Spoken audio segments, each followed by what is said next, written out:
ഒരു കാലത്ത് ഗവേഷണം, പ്രത്യേകിച്ച് PhD പ്രോഗ്രാം ഐൻസ്റ്റീൻ ന്യൂട്ടൺ തലത്തിലുള്ള അതുല്യ ബുദ്ധിജീവികൾക്ക് മാത്രം അനുയോജ്യമായ ഒരു എലീറ്റ് സ്പേസ് എന്നായിരുന്നു പൊതുവായ ധാരണ. എന്നാൽ ഇന്ന് മാസ്റ്റേഴ്സ് പാസ്സായ ഏതൊരാളും ചേരാവുന്ന ഒരു ഉയർന്ന വിദ്യാഭ്യാസ ഘട്ടമായി അത് മാറിയിരിക്കുന്നു. ഒരു നിശ്ചിത കാലയളവിനുള്ളിൽ പൂർത്തിയാക്കേണ്ട ഒരു അക്കാദമിക് ലക്ഷ്യം എന്ന നിലയിലേക്കാണ് കാര്യങ്ങൾ എത്തിയിരിക്കുന്നത്. ഇതിൻ്റെ ഫലമായി PhD എന്നത് നിലവാരം കുറഞ്ഞ് ഒരു ഡിഗ്രി മാത്രം നേടിയെടുക്കേണ്ടതായി പോയ അവസ്ഥയും അനുഭവപ്പെടുന്നു. സമൂഹത്തിനോ ഗവേഷണത്തിനോ യാതൊരു യാഥാർത്ഥ്യ ലാഭവും ഇല്ലാത്ത വിഷയങ്ങളിൽ ഏതോ കാര്യം കാട്ടിക്കൂട്ടി ഡോക്ടറേറ്റ് നേടുന്നവരുടെ എണ്ണം വർദ്ധിച്ചുകൊണ്ടിരിക്കുന്നു. ഉന്നത വിദ്യാഭ്യാസത്തിൻ്റെ നിലവാരം ഉയർത്തണമെന്ന ഉദ്ദേശത്തോടെ അധ്യാപന യോഗ്യതയിൽ PhD നിർബന്ധമാക്കി എന്ന ഉദ്ദേശമുള്ള തീരുമാനമാണ് UGC എടുത്തത്.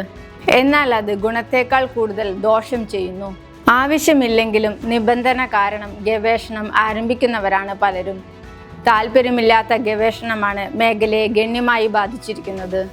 പൂർവ്വകാലത്ത് ഹൃദയം നിറഞ്ഞു പഠനത്തിനിറങ്ങിയവർ മാത്രം ഗവേഷകരായിരുന്നുവെങ്കിൽ ഇന്ന് അതിജീവനത്തിനായി നിർബന്ധമായും ചെയ്യേണ്ട ഒന്നായി PhD മാറിയിരിക്കുന്നു. പല സാഹചര്യങ്ങളിലും വിദ്യാർത്ഥിയുടെ എഴുത്തു കഴിവാണ് വിലയിരുത്തലിൻ്റെ അളവുകോൽ. പ്രബന്ധം വിദ്യാർത്ഥി തന്നെയാണോ എഴുതിയതെന്ന് ഉറപ്പാക്കാനും ഗവേഷണത്തിൻ്റെ ഗൗരവം വിലയിരുത്താനുമായി ഓപ്പൺ ഡിഫൻസ് അനിവാര്യമാക്കി.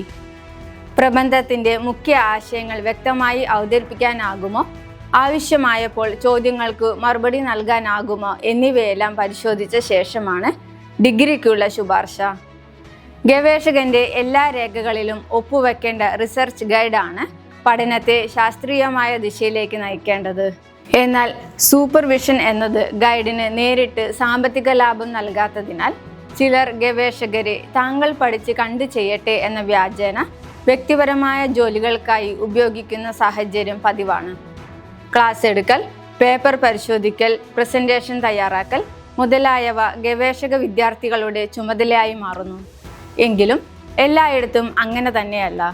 എൻ്റെ ജോലി ഞാൻ ചെയ്യും, നിങ്ങൾ പഠനം നന്നായി ചെയ്യൂ എന്ന് വ്യക്തമായ അതിരുകൾ പാലിക്കുന്ന പ്രൊഫഷണൽ ഗൈഡുമാരുമുണ്ട്. പക്ഷേ അത്രയും കുറവാണ്.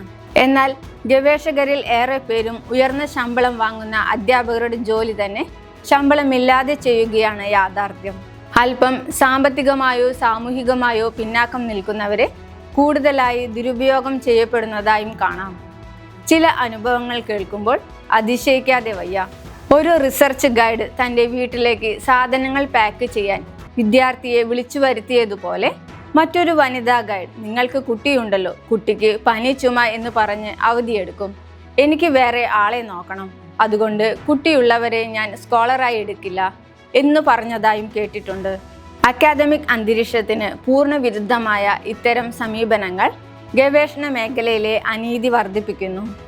ഇന്ന് മാസ്റ്റേഴ്സ് ഡിഗ്രി സാധാരണമായതുപോലെ നാളെയെങ്കിലും PhDയും സാധാരണ ഡിഗ്രിയായി പോവും.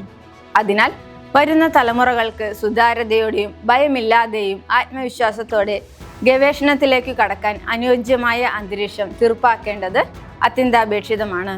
അതുപോലെ റിസർച്ച് ഗൈഡുകൾക്കും രാഷ്ട്രീയമോ പുറത്തു നിന്നുള്ള സമ്മർദ്ദങ്ങളോ ഇല്ലാതെ നീതിപൂർവമായ മൂല്യനിർണ്ണയം നടത്താനുള്ള സാഹചര്യം ഉറപ്പുവരുത്തണം.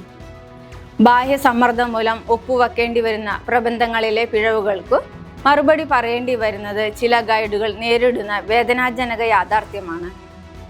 ഒപ്പുവെക്കാതെ പോയാൽ ആരോപണങ്ങളുടെ കൊടുങ്കാറ്റ്, അതേസമയം വൈരാഗ്യം, ഈഗോ എന്നിവയിൽ നിന്നുള്ള പ്രതികരണം മൂലം നിങ്ങൾക്ക് ഇപ്പോൾ ഡോക്ടറേറ്റ് എളുപ്പം കിട്ടരുത് എന്ന മനോഭാവത്തിൽ വിദ്യാർത്ഥിയുടെ ജീവിതത്തെ ദുരിതത്തിലാക്കുന്ന ഗൈഡുകളും ഉണ്ടെന്നതും സത്യമാണ്. കൂടാതെ UGC ഫെലോഷിപ്പ് എടുത്തിട്ടും പ്രബന്ധം സമർപ്പിക്കാതെ പഠനം ഉപേക്ഷിക്കുന്നവർ വരെയുണ്ട്.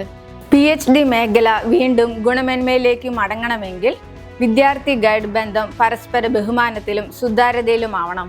അതിജീവനത്തിൻ്റെ നിർബന്ധത്തിൽ നിന്നല്ല, പഠനത്തിലെ താല്പര്യത്തിൽ നിന്നായിരിക്കണം ഗവേഷണത്തിൻ്റെ തുടക്കം.